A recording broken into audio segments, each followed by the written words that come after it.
Chapter 3 Roast Malt. Cooked sheep 即用力。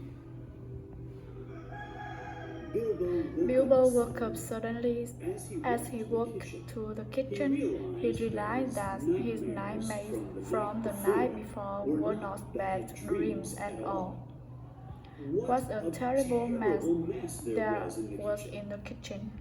Not only has the dwarf left without waking Bilbo up, they had used every bowl and plate and cup and glass for breakfast, and they did not wash anything. He was relieved that they were gone, but he also felt a little disappointed.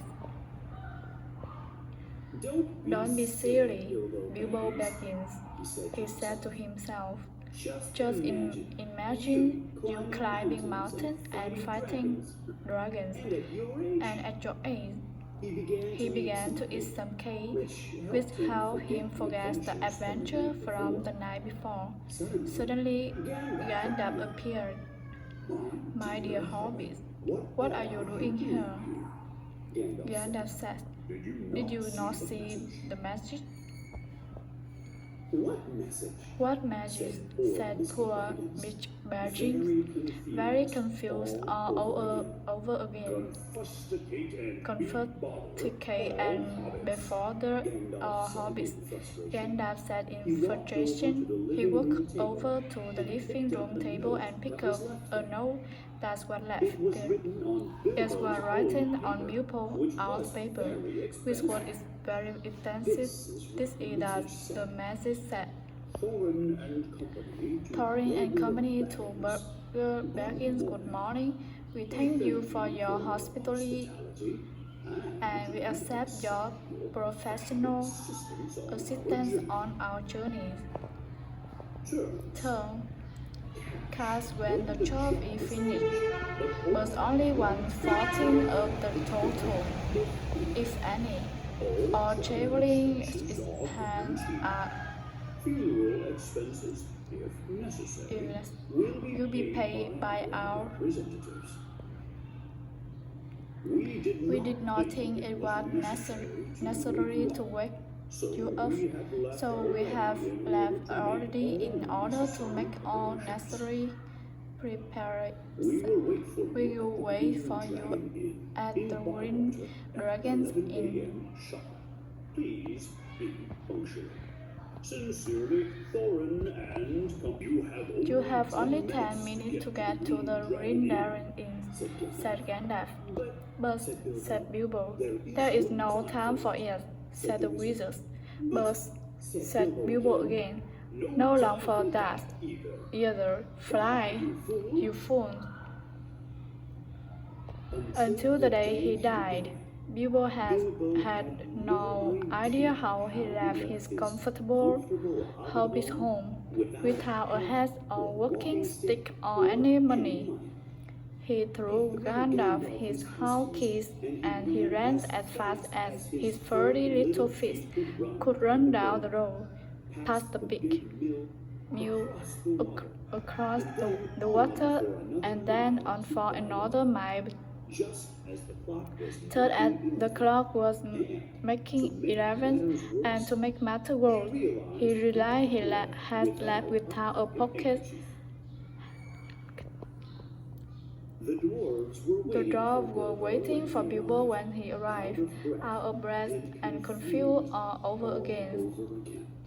There were many ponies, and each of them carried all kinds of baggage, food, tools, and other important equipment. There was also a very small pony, especially for Bilbo.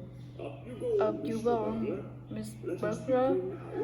Let's begin our journey, said Thorin. At this very unexpected, party began walking down the path towards Lonely Mountain, far away to the east. Soon Gandalf arrived on the beautiful white horse. He brought many things from Bilbo's home, including a lot of pockets, handkerchiefs, and Bilbo pie and tobacco. Bilbo was very happy. After that, The party traveled along the path very happy, singing songs and telling stories, and people began to think that adventure were not such terrible things. For the first few days of their journey, they traveled through familiar lands where people were friendly and sang songs that people recognized. But soon they entered the lone lands where were no people, no inns, and the road was more difficult to travel. The hills around them began to get bigger and bigger, and on some of them there were old castles that did not look very comfortable. It began to rain and it did not stop for many days. Travel became miserable. It was cold and wet. But even with the difficult condition, the party continued its walk towards the misty mountain. I am sure the rain has made I have even burgers, yes, but I am tired of boring and everything that had to do with it. I wish I was at home in my nice home next to the fire under the warm blanket. It was not the last time we were with that. Night was falling at the time needed to stop and find a dry place to sleep. The dwarf, and especially the hobbits, were anxious to begin cooking, but it was not until that moment that they realized that Gandalf was not with them. So far he has come all the way with them, but the group was not sure if he was part of adventure or only keeping them company for a while. But Gandalf had eaten the most food, talked the most, and laughed the most, but now he simply was not there. They decided to make him right where they were, in a wet path under some trees. It was impossible to light a fire with all the rain. What a perfect time for a wizard to be helpful, complained Thorin. Lightning suddenly cracked in the night, and one of the ponies ran away in terror. Philly and Killy tried to run after it and catch it, but the poor animal jumped into a river and drowned, with most of the food they had for the night and the breakfast for the next day.